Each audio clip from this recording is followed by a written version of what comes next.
It's been over 3 years since 50 Cent officially announced that G-Unit was no more and stopped releasing music. It was a disappointing end of an era, but one that we all saw coming in the group's tumultuous and legendary run in the hip-hop game. G-Unit, abbreviated from Guerrilla Unit, is the East Coast hip-hop crew and record label composed of its core members 50 Cent, Lloyd Banks, Tony Yayo, as well as Young Buck. Now these guys, they practically defined the early 2000s between their countless platinum albums and chart-topping singles. But it was more than just their music. It was the brand and the lifestyle that G-Unit encompassed that had the hip-hop community, and if we're being frank, the entire world in a chokehold. From the baggy throwback jerseys to spinner G-Unit chains, I mean, come on, they were a cultural staple. They represented the hood in America and hip-hop in such a bold way that even suburban middle school American kids would wear do-rags under their hats trying to emulate 50 and his crew. It was undeniable and it was unavoidable. Everywhere you looked, it seemed like someone would be talking about or playing some G-Unit songs. In today's day and age, unfortunately, we don't hear about G-Unit as often as we used to.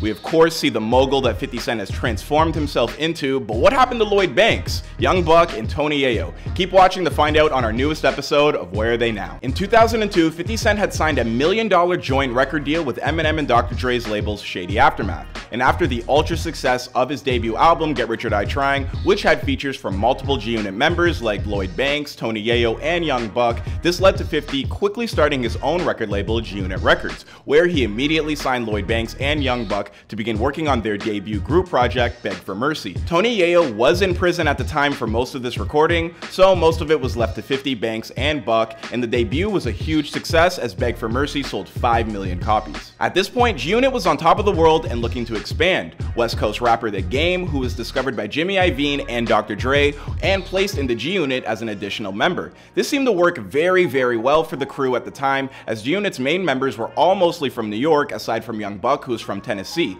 So to have this up-and-coming rapper from Compton, California emerging and backed by Dr. Dre to also be a member of G-Unit, I mean, come on, it's not even fair. It's like the Golden State Warriors or something like that. It was really an example of how dominant they were at the time. Adding The Game to G-Unit really did seem to work, as his debut album, The Documentary, generated multiple top 10 Billboard hit songs, like With How We Do and Hate It or Love It, as the album itself sold considerably well. Now, all of this was almost too good to be true at the time, with so much success coming from this G-Unit camp. Lloyd Banks, Young Buck, and The Game had each released their own solo albums, and they each went platinum individually, with each generating a charting rap single. I mean, this type of unanimous dominance across one camp is very rare to see. So what went wrong? At the beginning of 2005, tensions started rising between 50 Cent and The Game, which eventually led to one of the biggest feuds in hip-hop history, with a slew of diss tracks, and even led to a shooting outside of the Hot 97 radio station while 50 Cent was giving an interview. Though nobody was killed, it was still evident of how serious and to what extent this beef was getting to. It was so serious that a press conference was held between the two rappers to call a truce, and allegedly, I say allegedly because we never know how serious The Game is being in his interviews, but apparently Michael Jackson had called The Game, telling him to end the beef with 50 Cent. And he was like, is there any, would you be open to like having a conversation and squashing that beef and doing a song for my album? I was like, for your album? I'm not sure if that actually happened and if Michael Jackson actually made the call, but who knows? Sounds like a great story, doesn't it? In 2008, it was announced by 50 that Young Buck was officially no longer a member of G-Unit, though he was still signed to the label. 50 stated the reasoning for him being removed from the group was his inconsistent behavior and excessive spending. 50 also released a recorded phone call between the two men discussing their problems, where Young Buck breaks down crying to be let back into the crew. Yeah, you're gonna be alright, man. You hear me? Nah, I'm wrong. This is 50.com. A nigga just get confused. Don't worry about it. You gotta be able to stay closer to me, Buck, so you don't fuck up. You see what I'm saying? I don't know, it's kind of a hit to your reputation when you're part of one of the biggest gangster rap groups of all time, and then a phone call gets released of you crying. Yeah, it's just not a good look. This led to Young Buck releasing a diss track titled The Taped Conversation, where he addresses the whole thing. At this point, G-Unit as a group moved into obscurity, and we didn't hear or see much of Lloyd Banks or Tony Yayo, and it seemed that 50 had transitioned more into a businessman primarily, while the focus of his music took a back seat. 50 started a number of business ventures, including his lucrative vitamin water deal and starting the hit series Power. In February of 2014, Tony Yayo claimed that G-Unit had broken up, and he said he was no longer friends with 50. This led to 50 responding responding in an interview a few months later after Yayo's comment, saying that due to the group's inner turmoil, G-Unit had been dismantled. So just as it seemed G-Unit was officially over, on June 1st of the same year, the group reunited on stage at Summer Jam with all the original members and Louisiana rapper Kid Kid as an addition. The only person who was not included in the reunion was The Game. This reunion was followed up with multiple EPs, remixes, and music videos. However, these releases did not receive the attention and acclaim as their previous work. In 2018, it was announced by Kid Kid that he was leaving G-Unit as a group and record label.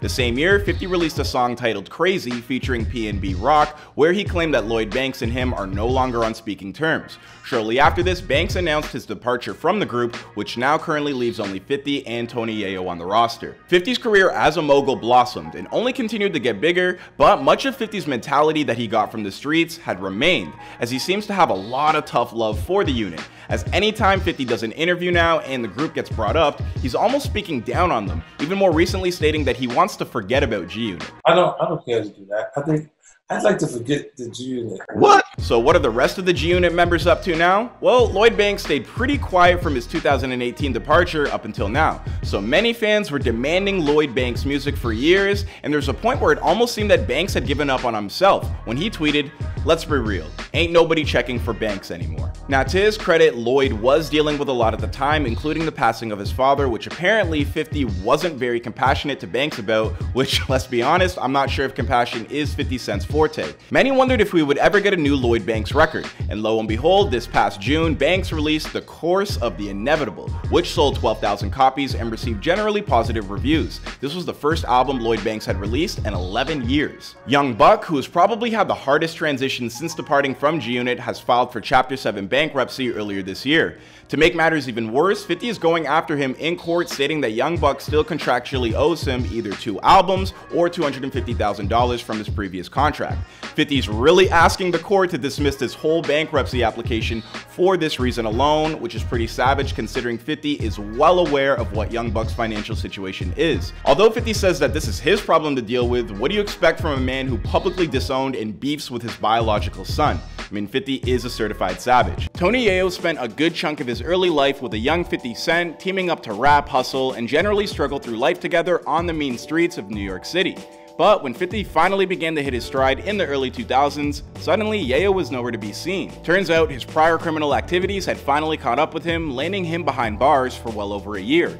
But 50 would not forget about the man who he grew up alongside, and when Yayo was finally released, he would rejoin the group that he helped found in the first place, G-Unit, by taking his rightful place as one of the group's longest running members. Tony Yayo was born Marvin Bernard on March 31st in 1978 in the neighborhood known as South Jamaica, Queens in New York City. His parents were of Haitian descent, and Marvin was the youngest of 3 siblings. According to his own memory of events, Marvin had what he called a good upbringing, albeit not a simple one, especially after his parents divorced when he was only a teenager. Reflecting on this event in his life, he told Today in 2005, "When you're younger, you don't understand stuff like that. As I got older, I understood they didn't like each other anymore. My mother did most of the working. She was a nurse's aide and turned into a registered nurse." However, the most important event in Marvin's young life was when he met his neighbors Curtis James Jackson, aka 50 Cent, and Lloyd Banks. These 3 young men would quickly form a friendship that would evolve into the hip-hop collective known around the world as G-Unit, where Marvin would adapt the name of Tony Yayo as an allusion to Tony Montana from Scarface and the slang word of Yayo meaning cocaine. I think Rick James is probably a fan of Tony's name. Just saying. That's corny. Don't use that. From the moment these 3 first started hanging out with one another, they began working on music. But they also did something else, get into a hell of a lot of trouble on the streets. Tony's father always warned him to stay off the boulevard, but of course that only made Tony want to check out what was going on there all the more. After his father left the picture, Tony hit the streets and discovered that 50 had already been running them since he was around 12 years old. Yayo was rapping first, I was just in the street. From that point forward, there was always something of a push and pull between the streets and the recording studio. Having seen the success of acts like the Lost Boys and the late rapper Freaky Ta, local artists that paved the way for G-Unit, suddenly these 3 young men believed that they could achieve their dreams by breaking into mainstream hip-hop. In the early 2000s, they began to produce and record a series of mixtapes like 50 Cent is the Future and God's Plan. In between laying down vocals in the studio, Tony would also have 50's back whenever they hit the streets. Like that time, G-Unit got into a major altercation with Ja Rule's Murder Inc. After an altercation between 50 and Ja Rule broke out in an Atlanta nightclub, the feud between these two groups would escalate to a point that in March of 2000, an infamous brawl broke out between the collectives at the Hit Factory in New York City. You want to call yourself a murderer? Then you need murderers around you to make it believable. In the fight, Black Child stabbed 50 Cent and several others. This was the night that 50 was infamously stabbed. Although Yayo has suggested in the recent past that the stabbing wasn't nearly as significant as it was mythologized to be at the time, even going so far to say that 50 walking out with nothing more than a scratch. But while Yayo was there for his OGs when they needed him most, a sudden twist of fate would ensure he wouldn't be there when all their hard work began to pay off. On New Year's Eve 2002, Tony Yayo and 50 Cent were arrested for weapons possession when police discovered that Tony had a Glock 20 and a Colt AR-15 in the trunk of his car during a traffic stop.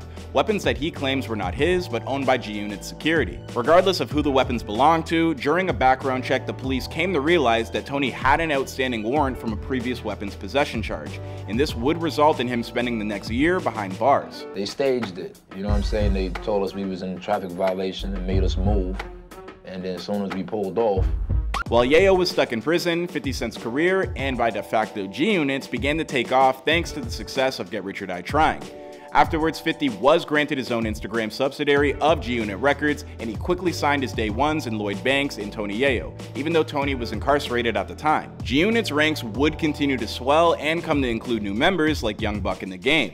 But that's not to say they forgot about Yayo, because they didn't. In fact, during this time, 50 and his fellow G-Unit members would all wear free Yayo shirts frequently in their music videos. Through all of this, Yayo actually had no idea what was going on. In fact, the first time he ever had an inkling of what was actually happening is when he was finally convinced by the inmates in the television room to turn on the Grammy Awards, only to discover that Eminem was performing Lose Yourself on stage while wearing a free Yayo shirt. Inspired by what he had just seen, Yayo got to work on refining his rap and lyrical skills with all the free time he had on his hands. He also kept in touch with the G-Unit members, who let him know that his opportunity was gonna happen as soon as he got out. Come January of 2004, Yayo was back on the streets, but only for a hot second. While trying to go on tour the day after his release, Yayo was put back in prison for a few weeks when he mistakenly handed his parole officer what turned out to be his brother's passport. A few more weeks on the inside and Yayo was finally out again, this time for good. But upon his release, he got right to work recording what would become his debut album, the long-ass title,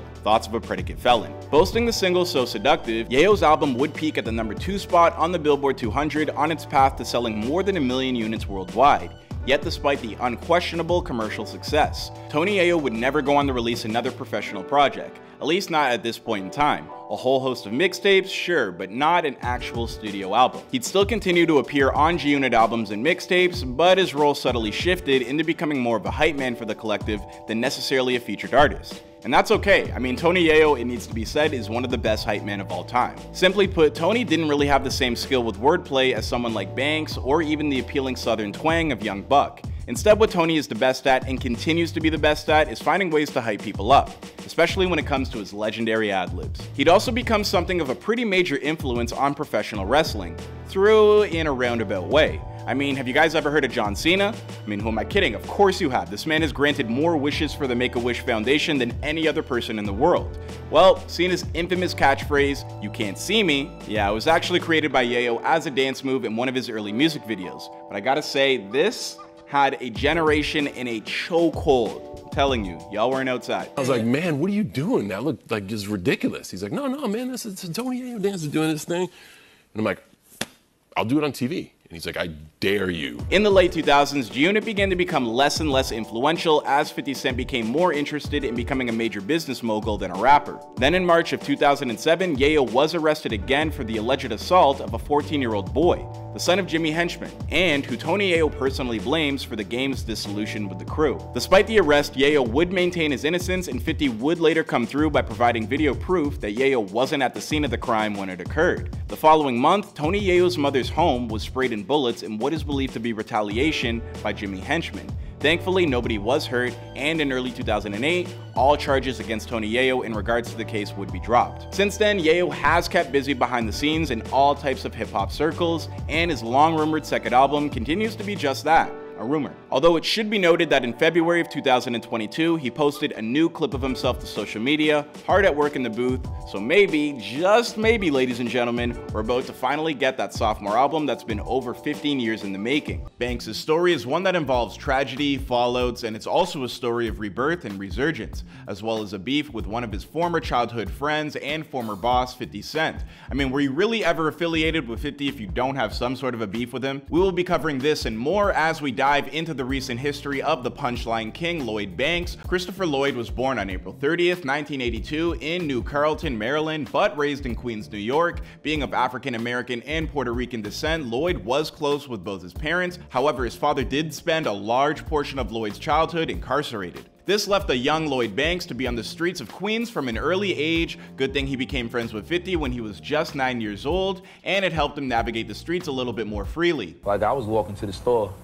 when I was like 9 years old, and he was, he's about 7 years older than me, so he was already on the boulevard, doing everything he wasn't supposed to. Hey man, having 50 as one of your OGs in the streets really does sound like a good position to be in, although Banks did have to grow up quick, as from a young age he was forced to look after his little brother and cousins, causing him to develop a deeper sense of maturity than your average 9-year-old. As we will get into it later on in this video, Banks' relationship with his parents is very important. He even once told Jimmy Kimmel about how his mother taught him how to properly put on a condom. She went down in the kitchen and got a cucumber. She gave me the cucumber, right, and she was like, well, do you know how to put it on? I'm like, I guess so. And I put it on upside down. It wasn't going. Hey, I guess you gotta learn things one way or another, especially in those circumstances, although she for sure sounds like one of those cool moms. Not like a regular mom. I'm a cool mom.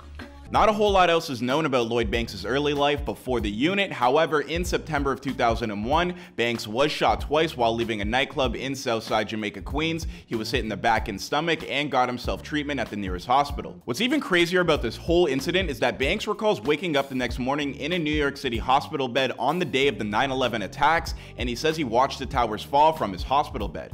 I don't know, that just sounds like a harrowing experience for an event that most people knew exactly where they were and what they were doing when it happened. After Banks recovered is when G-Unit began to form. 50 was taking off as a mainstream solo artist, and once he signed his deal with Shady Aftermath and Interscope, 50 created G-Unit Records. He signed G-Unit as a group, which of course included Tony Yayo and Young Buck. Before 50 signed the deal, Banks was getting busy in the mixtape circuit, showing promise as a lyricist. 50 dropped Get Rich or Die Trying, which saw Banks deliver standout verses on Don't Push Me and the remix to PIMP, which I also think is notable, at least to me, because I think Banks has to set a record for the longest word being spelt out in the middle of a verse. I mean, the dude casually spells out pimp gangster while rhyming and not missing a beat. This was Banks' introduction to the world, and boy did he show improve, because after the 2003 G-Unit group album Beg for Mercy dropped, it was only up from there. Beg for Mercy debuted at number 2 on the Billboard charts, moving 377,000 units on its first week, thus truly establishing that at this point in time we were now in the 50 Cent G-Unit era,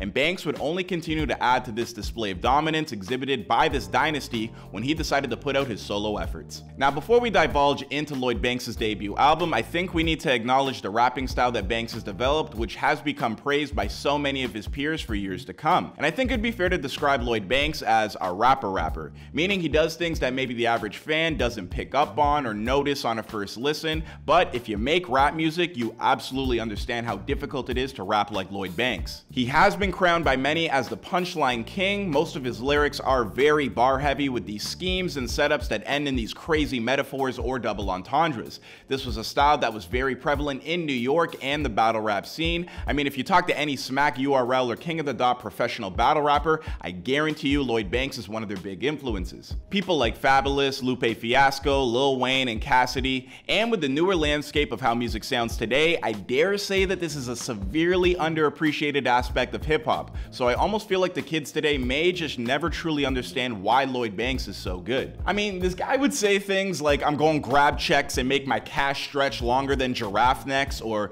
you ain't gotta practice gymnastics to catch a body, his verse on Obi Trice's We All Die One Day, or the G-Unit remix on Victory. I mean, these are the type of bars that give you this face when you hear him. You know, I just think it needs to be said, Lloyd Banks is elite when it comes to wordplay and bars. Lloyd Banks dropped his debut album, The Hunger for More, on June 29th, 2004, and I also think it needs to be said. It's called Hunger for Fire. Please say hello to Lloyd Banks, everyone. Hey, even the best of us mess up some names every now and again, but this project is honestly a very special record. It debuted on #1, selling over 400,000 records on its first week, and spawned 3 massive singles, including the smash hit On Fire featuring 50 Cent. This project top to bottom really is impeccable. I don't think there's any skips. With features and production from Eminem, Snoop Dogg, and Timbaland, the album has been certified 3 times platinum. Lloyd Banks' second album, The Rotten Apple, was actually supposed to be called The Big Withdrawal, but Banks decided to change things up a bit after tracks were leaked after he got into a menage a trois and left the demo CD behind for the women to leak online.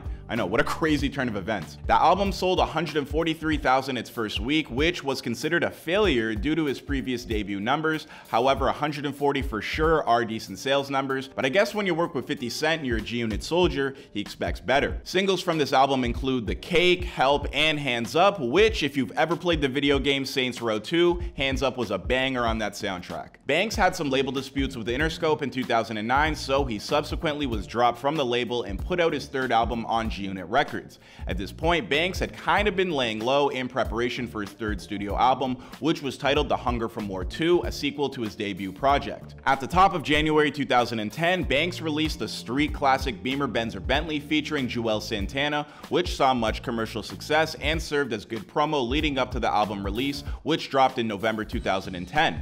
Other singles include Started Up featuring Kanye West and Fabulous. Apparently, Interscope tried signing Banks back to the label after the fact that Beamer, Benz, or Bentley started generating so much success. Oh, Jimmy Iovine, man. Ugh.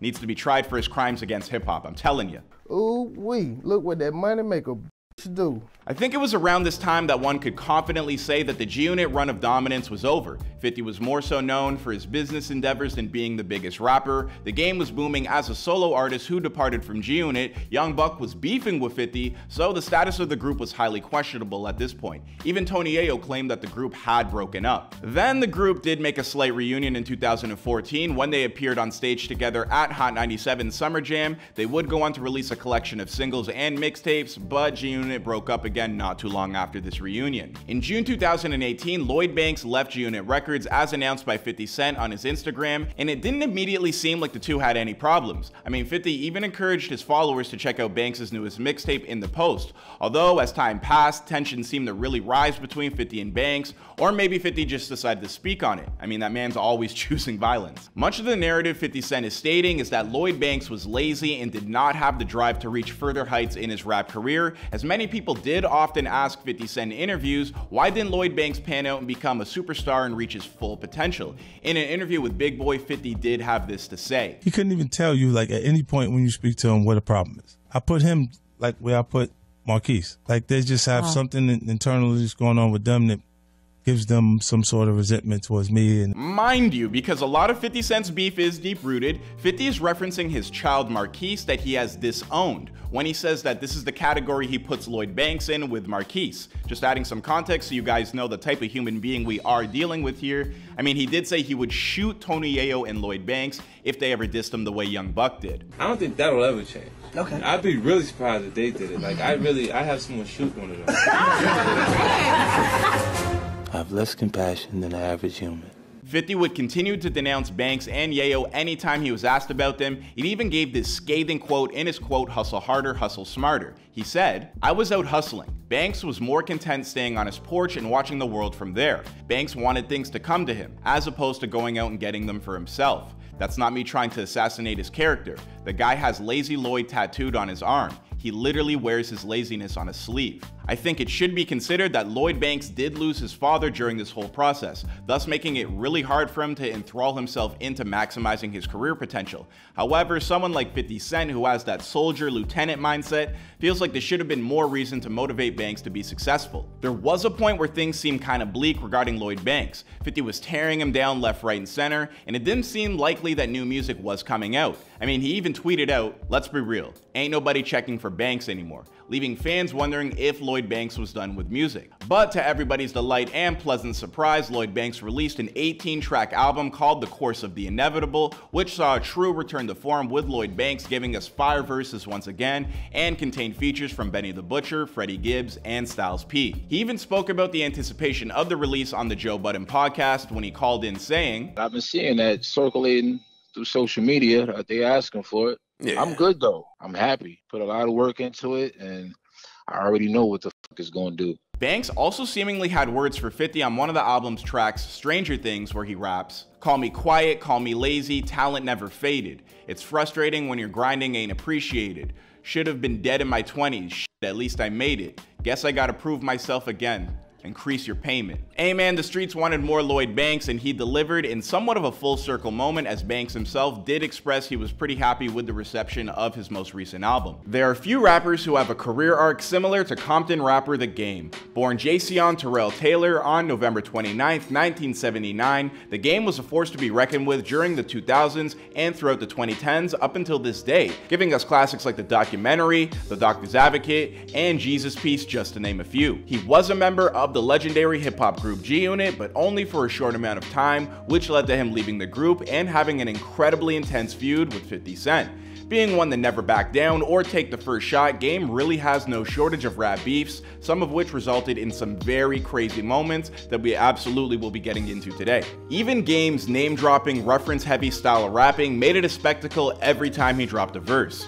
I mean, plus this guy's like 6'4", tatted up and from Compton, and being that he was in a coma after suffering gunshot wounds, only to go on to become a member of one of the biggest hip-hop groups of all time, selling 5 million records on his debut album, while ruffling the feathers of every single person every time he rapped, The Game really had this boogeyman-type presence that went along with elite rapping ability and a legendary rap career that had its own trials and tribulations. The Game really did serve an important time in hip-hop, so I thought it would be absolutely worth taking a look at the recent history of The Game in this brand new edition of Where Are They Now?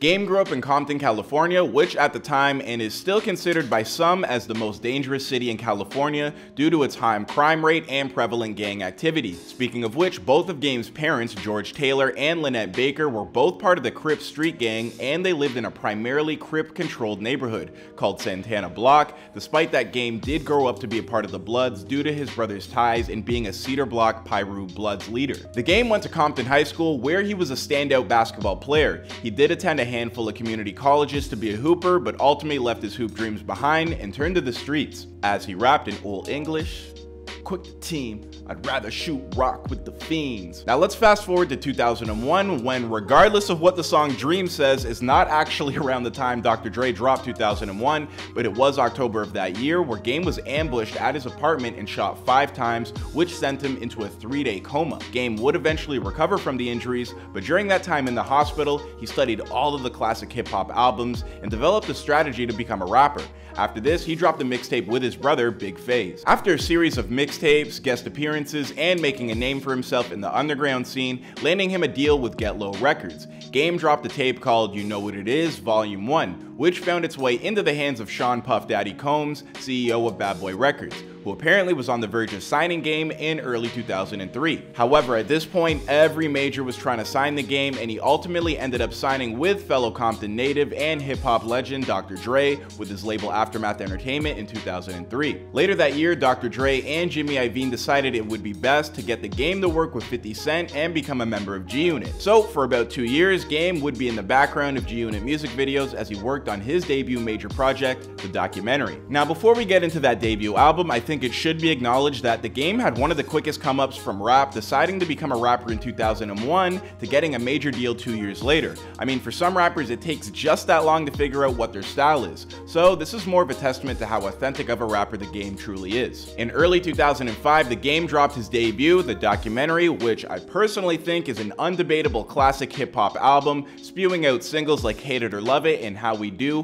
which would receive Grammy nominations. The album sold 500,000 records in its first week, topping the Billboard charts and eventually selling 5 million copies worldwide. With guest features from people like Eminem, Busta Rhymes, Nate Dogg, and Mary J. Blige, executively produced by 50 Cent and Dr. Dre, released at the height of the Shady Records Aftermath and G-Unit dynasty, this album gave gritty insight to the wild experiences that Game had while growing up in Compton. I mean, this album truly is special. I really implore anybody who claims to love rap music to listen to this album in its entirety. Now, even before The Documentary came out, there was tension between 50 and The Game that fans didn't even exactly know about. It's not crystal clear what the exact jumping off point was, but much of the initial problem stemmed from 50 entrenching himself in a beef with Ja Rule, Fat Joe, and Jadakiss after they released their track New York. So 50 fired back with Piggy Bank, dissing those three guys and a laundry list of others, including Shine, Nas, Khalees, Sheek Louch, Cassidy, and Lil Kim. Yeah, 50 kinda like beefing with people back then and still hasn't really changed, but basically he would diss anybody who worked with Ja Rule, so that meant Jada and Fat Joe had to get it. Doing the song at the wrong time. It was doing it, I'm from New York.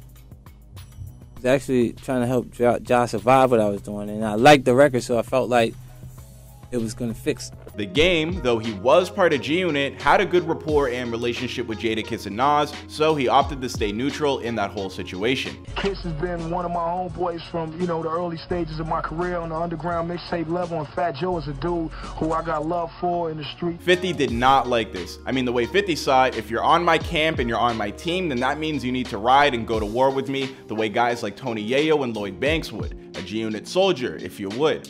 So 50 saw Game as disloyal and disrespectful and kicked him out of the group. He announced this during an interview with Funkmaster Flex. We'll get right back to that real soon. Game was also such a hot artist at the time, many looked at him as somebody who could be bigger than 50 one day. And I think that kind of rubbed 50 the wrong way. Do you think Game has a problem with the relationship that you have with the rest of the team? I think he has a problem. I think he has a problem with my position. I think he'd like to be 50 Cent. Like the head. Well, at the time, many were just writing off the tension as a publicity stunt to sell each other's albums, but everybody learned very quickly that this beef was the real thing. On February 28th, 2005, 50 was giving an interview at Hot 97. During the interview, he kicked Game out of G-Unit and revealed that he wrote more songs than people realized for the Game's debut documentary, and he was much of the reason for Game's success. While this was happening, Game and his entourage got into an altercation with 50's entourage, and things went left. One man from Game's crew ended up getting shot in the leg. People say, they like to say, well, 50 Cent, shot one of Game's, cohorts or whatever. After the incident, 50 actually reached out to the Game to squash the beef. This prompted the two to hold a peace treaty, agreeing the two to put the differences aside. The two actually met and held the conference, but this peace treaty really didn't last long as they were both back to dissing each other real soon. Game starting his GU-Not campaign, and 50 in the unit mostly not engaging with it aside from the odd comment and diss track here and there. It needs to be acknowledged just how hard the Game went with his diss tracks and antics towards 50. And what I personally think is a diss track right up there with Hit 'Em Up or Take Over and Ether was Game's scathing 300 bars. If you have never heard this song, then the title speaks for itself. Game delivers 300 bars aimed directly at 50 and the unit for over 15 minutes. Like, yes, literally, he raps for 15 consecutive minutes over classic instrumentals. You really don't see people making these types of diss tracks or even rapping at this level anymore. So personally, I feel like when diss tracks get brought up, you have to mention 300 bars. I don't know, that's my TED Talk. Speaking of which, this was not the only diss track released between both sides. Apparently over 100 diss tracks had been recorded and released regarding the 50 Cent and Game beef. Yes, 100 individual songs of these two guys dissing each other. Just to put that into perspective, Bruno Mars' entire collective discography is less than 100 songs. I feel like this jarring statistic really lets people know how deep and how long this 50 Cent beef was drawn out for. I mean, even Michael Jackson tried getting these two guys to be friends. I think that you and 50 did, great work, and that it would be a travesty if the world never got to hear you guys again.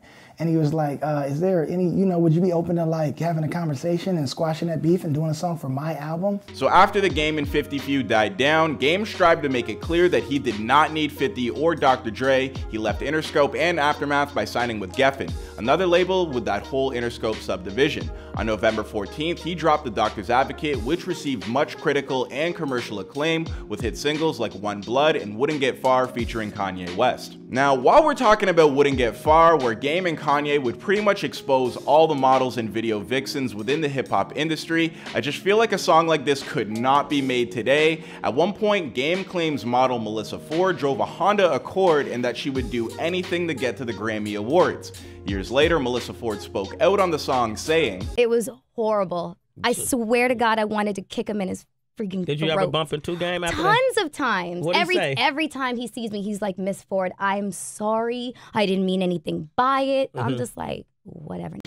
Yeah, that was seriously not a good look for that woman. However, this kind of became a trend for the game. The man could rap his ass off, however it seemed like every single time he was always mentioning people and name dropping. Game has acknowledged this himself and really owns the fact that he does this. In fact, one of his albums, The Documentary Part 2, Game name drops a staggering 145 different people. Game straight up likes being messy. I mean, remember the time he was rapping about smashing the Kardashian sisters and then did this interview with Wendy Williams? So in conclusion, Game has been romantical with Chloe, China, and Kim. But in all chillness and all love, it's all love. Yeah, I don't know if Game's getting any more Kanye West features. In 2008, Game dropped his third studio album, LAX, that featured the song Dope Boys featuring Travis Barker and My Life with Lil Wayne. Game continued to name drop Dr. Dre, even leading up to the album's release, stating that he would be producing on the album, but no Dre production was heard once it finally dropped. However, Game and Dre would finally reunite for the R.E.D. album, which dropped in October of 2009. Many fans were excited for the release when he posted a picture of him, Snoop, and Dre in the studio. It was apparently the first time Dre and Game have linked up in years. Over the years, Game would continue to release more music, mixtapes, and albums, but it seemed like his public feuds and antics would receive more attention than his actual music. In 2012, Game was feuding with former G-Unit producer 40 Glock when a video was posted recorded by Game as he is seen repeatedly punching 40 Glock and chases him into a bush. When this video dropped, it instantly went viral, and honestly, I still don't think I've ever seen a video quite like this. I mean, imagine holding your phone up while trying to record and beat someone's ass at the same time. I don't know, Game's just a different breed.